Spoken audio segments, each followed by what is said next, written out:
Hai guys, nah kenalin, ini namanya dada merah. Jadi kura ini biasa disebut orang dada merah karena dadanya warna merah. Nih kelihatan jelas. Nah, nama ilmiahnya sebenarnya adalah Emydura subglobosa. Nama yang cukup unik untuk sebuah kura-kura, bukan? Nah, dia berasal dari Papua. Jadi dia merupakan hewan endemik Indonesia, yang mana kita sebagai bangsa Indonesia sepatutnya untuk berbangga. Nah, tahu nggak kalau ternyata kura-kura dada merah ini mempunyai satu keunikan, yaitu dia nggak bisa menarik lehernya sampai benar-benar ke dalam tempurungnya. Jadi apa yang dia lakukan untuk melindungi diri? Nah, caranya adalah, lihat, seperti ini. Jadi dia membuat kepalanya seolah-olah menyampingkan lehernya ke samping badannya. Nah, oleh karena itu, seringkali kura-kura ini juga disebut sebagai side neck turtle.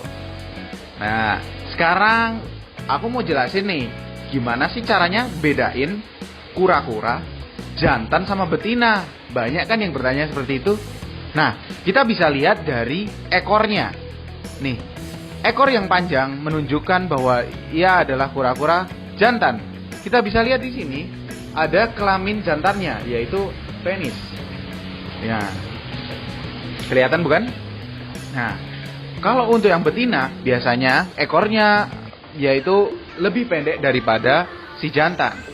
Dan biasanya lebih besar atau lebih menggelembung. Nah, kalau untuk kura-kura yang lain, gimana cara bedainnya? Kalau kalian mungkin mau lihat kura-kura Brazil, cara pembedaannya adalah pada kukunya. Yaitu kuku yang jantan lebih panjang daripada yang betina. Kalau kura-kura Ambon, dari plastronnya. Nah, plastron itu apa sih? Plastron dan karapas. Nah, kalau kalian mau melihara kura-kura atau kalian mau budidaya kura-kura, kalian harus tahu tuh apa itu plastron dan apa itu juga karapas. Karapas merupakan tempurung atas kura-kura. Ini karapas. Nah, kalau yang bawahnya merupakan plastron. Nah, diingat-ingat tuh. Nah, kalau kura Ambon, jantannya plastronnya bisa menekuk. Kalau yang betina nggak bisa. Itu dia. Nah, selanjutnya kita bedain dari karakter. Nah, kalau misalnya dilihat-lihat nih, karakternya kan nih jinak nih, dan dia juga friendly. Nah, beberapa kura-kura memang punya karakter yang sudah bawaannya adalah jinak atau friendly. Nih, bisa diajak main. Tapi jangan heran kalau ada beberapa kura yang juga ganas, seperti alligator snapping turtle atau common snapping turtle. Nah, jangan berani-berani kalian untuk bermain dengan kura-kura seperti itu. Bisa putus jari kalian. Nah, kalau dilihat lagi, sebenarnya kura-kura ini gampang gak sih cara ngerawatnya? Gampang. Kalau kita lihat dari segi kandangnya, yang paling penting adalah air. Sama halnya dengan ikan, airnya juga harus bersih. Hanya saja, memang kura-kura cenderung lebih bandel daripada ikan. Namun, itu tidak berlaku buat kura-kura yang masih bayi. Jadi, kita juga harus perhatikan seberapa ukuran kuranya dan seberapa mereka mampu menahan dengan kondisi yang ada di lingkungannya. Nah, utamanya lebih baik kalau kita menjaga kualitas air. Nah, lebih baik lagi kalau misalnya memang kalian merawatnya di dalam suatu ember, nah kalian ganti tuh airnya setiap hari. Tapi kalau kalian merawatnya di dalam kolam dengan air yang mengalir dan juga filter, nah itu lebih baik lagi.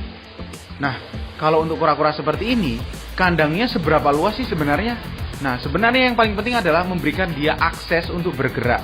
Karena yang namanya kura-kura, terutamanya kura-kura air, dia membutuhkan akses di dalam air dan juga butuh akses di darat. Nah, fungsinya di dalam air adalah untuk makan. Biasanya kalau kura-kura air itu dia mau makan kalau misalnya dia ada di dalam air. Nah, kalau untuk di daratnya buat apa sih? Nah, ada istilah namanya adalah basking spot. Wah, apa tuh basking spot? Nah, basking spot adalah tempat mereka untuk berjemur ria. Fungsinya untuk apa? Untuk vitamin D. Agar mereka dapat vitamin D, asupannya dari situ tuh. Nah, kalau misalnya kita bicara tentang makannya, makannya itu apa sih? Nah, makannya ada dua. Makannya ada makanan hidup dan juga makanan mati. Nah, makanan hidup adalah dari mulai jangkrik, ulat hongkong, bisa dikasih kecoa dubia, bisa kasih juga cacing sutra. Nah, kalau untuk pakan yang mati kita bisa berikan ini, pelet.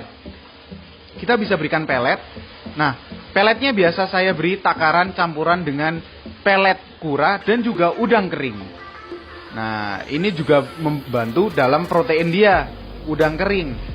Nah, terus selanjutnya yang perlu kita perhatikan selanjutnya adalah penyakit. Gimana sih caranya biar kura-kura kita ini nggak gampang kena penyakit? Nah, nggak jauh berbeda dengan manusia ya. Namanya juga makhluk hidup, pasti juga bisa kena sakit.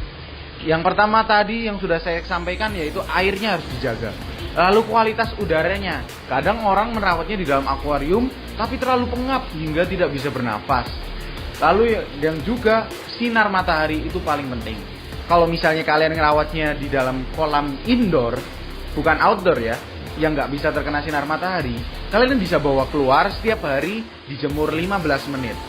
Atau kalian ngerawat di ember juga bisa pakai gitu, 15 menit per hari. Tapi kalau udah outdoor, biarkan dia nanti ke basking pot secara sendiri. Nah, penyakit yang sering menyerang kura-kura itu apa sih? Biasanya penyakit jamur. Nah, lebih sering lagi pada bayi kura-kura. Nah, ditandai dengan apa? Kita bisa lihat di matanya, kalau pada kura-kura yang berjamur, matanya tidak akan sejernih ini, tidak akan sebening ini. Biasanya matanya dia akan ada seperti selaputnya, dan bahkan dia terkadang sampai menutup. Beberapa kejadian mungkin bisa sampai, mungkin karena udah luka ya, atau orang bilang borok ya mungkin, itu sampai berdarah. Nah, bisa dilihat juga dari karapasnya. Kalau jamur, karapasnya tidak akan sebersih ini. Biasanya ada jamur-jamur, bencik-bencik jamur berwarna putih tersebar di karapasnya. Atau bisa juga di antara leher dan sela-sela kaki. Jamurnya berwarna putih. Nah, cara penyelesaiannya bagaimana? Bisa dengan obat yang namanya obat jamur Aclifavin. Nah, obat jamur itu bisa kalian dapati di toko-toko hewan terdekat. Nah, biasanya orang bilang sih obat biru ya, yang mungkin kalian teman-teman tahu biasa diberi untuk ikan cupang. Nah, itu dia. Cuman caranya adalah tentunya seperti halnya tadi, dia harus dipisahkan dari teman-temannya dulu, lalu di dalam airnya diberi obat biru. Biarkan dia di dalam obat biru itu seharian, terus untuk malamnya kita kuras airnya dan biarkan dia tanpa ada air, atau kita bisa sebut itu metode dry dock. Nah, untuk mengering, jadi benar-benar mengering jamurnya, lalu besoknya kita bilas lagi. Jangan lupa juga walaupun sakit harus kita rutin untuk perlu kita beri makan. Itu dia. Nah, kalau untuk budidayanya, untuk bagaimana dia nantinya bisa menghasilkan telur, caranya sebenarnya mudah. Kita tinggal gabungkan mereka di tempat yang sama. Sudah, cukup sekedar itu aja sebenarnya. Dan kalau untuk dari kandangnya, kita sediakan tempat pasir. Karena mereka, kura-kura, akan menaruh telur mereka di dalam pasir. Mereka akan menggali pasir itu dan menaruhnya. Nah, dan fun fact-nya adalah telur kura bisa menjadi jantan atau betina karena suhu dan kelembapan dari tanah yang menjadi tempat ia bertelur. Itu dia. Gimana teman-teman? Budidaya kura mudah bukan? Mudah tentunya. Oke. Nah teman-teman, sekarang kami mau mempraktekin gimana caranya bersihin tempatnya kura nih. Sebelumnya kita pindahin dulu kuranya, lalu kita keluarin dulu air kotornya. Di sini kita bilas dulu nih. Kita bisa sikat-sikat dulu pakai sikat gigi bekas atau sejenis sikat yang lainnya juga nggak masalah sih sebenarnya. Nah kembali lagi kami ingetin, di sini kami pakai wadah berupa kotak ini. Sebenarnya kalian juga bisa pakai ember ataupun akuarium, nggak masalah. Yang penting kebersihannya jangan lupa untuk selalu dijaga. Di sini kami bersihin bawahnya yang memang kotor karena kami biasa taruh di luar atau ditaruh di outdoor. Kalau sudah, jangan lupa dibilas lagi. Selanjutnya yang dibilas adalah sikatnya. Kenapa? Karena selanjutnya kita mau bersihin kura-kuranya. Karapas dan plastronnya jangan lupa untuk semua disikat dengan benar. Jangan sisakan ada lumut yang tersisa di tubuhnya. Tapi kalau dibilang kura-kura ini sih sudah terlihat bersih. Nih.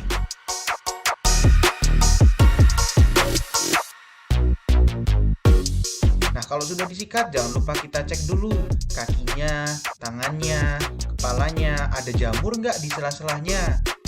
Kita pastiin kalau ada jamur, nah kita pakai obat ini nih, yang aku tadi bilang di awal. Obat untuk ikan atau biasa disebut obat biru ya. Ini juga bisa pakai ini Sumax Herbs. Jadi Sumax Herbs ini khasiatnya banyak sebenarnya.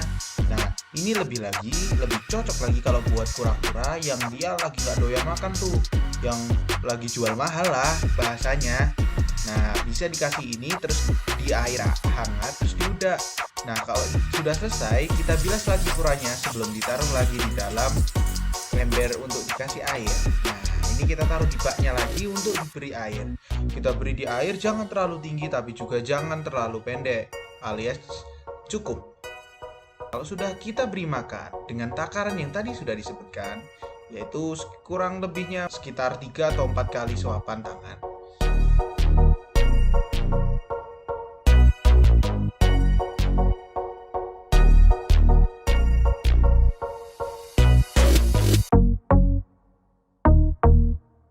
Itu dia cara mudah membudidayakan kura-kura. Nah, sekarang kembali lagi ke teman-teman. Semuanya mempunyai perilaku khusus yang harus diberikan. Tetapi tentunya apabila semua didasari dengan rasa kasih sayang, akan menjadi lebih mudah lagi. Dan apabila tahu betul teknik yang benar, nantinya harapannya bisa berkembang biak dengan baik. Nah, dan dengan berkembang biak yang baik pun bisa membantu meningkatkan populasi hewan-hewan tersebut. Jadi teman-teman, gimana? Mudah bukan? Kalian bisa cari lebih lanjut lagi bagaimana sih caranya merawat kura-kura, atau masih banyak lagi hewan di luar sana dengan mencari di berbagai sumber. Kami ucapkan terima kasih dan semoga bermanfaat. Dadah!